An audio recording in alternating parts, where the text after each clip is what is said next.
Hey there, in this video we're going to talk about creating businesses. So what is a business? A business is a top-level container that houses locations. So if you have a single location business, you're going to create a business and then you're going to create one location under that business, and that's all you're going to see here. If you have multi-locations though, you add all of the business information under the business and then location-specific information under each location. So I'm going to click this plus business button here to add a business, and we're going to put in the name of the business. So we'll call this Jacob's, let's use the example here, we'll call this Michelle's Flower Shop. There should be an apostrophe there. We'll do Michelle's Flower Shop. We'll say the sender name. So this is when emails are coming from this business. Who should the sender name be? So we'll say we want them to come from Michelle's Flower Shop. And when they reply to an email, we'd like that reply to come to Michelle at Michelle's flowershop.com. So this means that if they reply to an email, it's going to go there. Now, we do have an option later on to set this up so that emails are going to come from Michelle's email here. But by default, without configuring any of that, emails are going to come from a generic sending pool of emails that we manage. But the sender name and the reply to will show up as the branded emails here. Then here we're going to determine whether a payment method is required or not. So if a payment method is required, that means that we're going to go ahead and set up this business for this user, but when the user logs in for the first time, they're going to be prompted to enter credit card information and get onto a payment plan.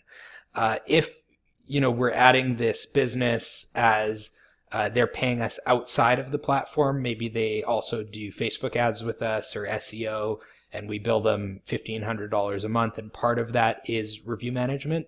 We leave this unchecked, and we're going to set up an account that they do not have to pay for.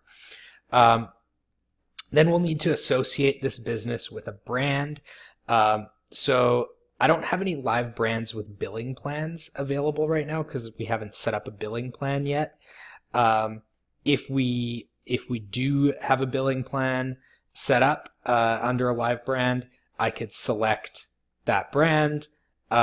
We can also set them up not under a brand and assign them to a brand later. Then we're going to choose the location of the business, so what country they locate in. If it's a country, or what country they are located in, if it's a business that serves multiple countries or that has locations in multiple countries, you're going to have to set it up as two businesses and put the locations for each country under the correct country. That's so that we get proper phone numbers and everything works properly. Then there's the alphanumeric sending alias. So this is for text messages because we're going to be sending people emails and text messages. So we configured the email settings up here. For texts, again, by default, texts will come from a default sending pool of numbers that will be country specific, but not necessarily area code specific. There is an option under branding, which we'll get to later on, where businesses could choose to lease a number that would be dedicated to them, but they don't need to. This will work without that. However, if the business is located outside of Canada or the US, most other countries support alphanumeric alias sending. So here we could call this Michelle Flowers.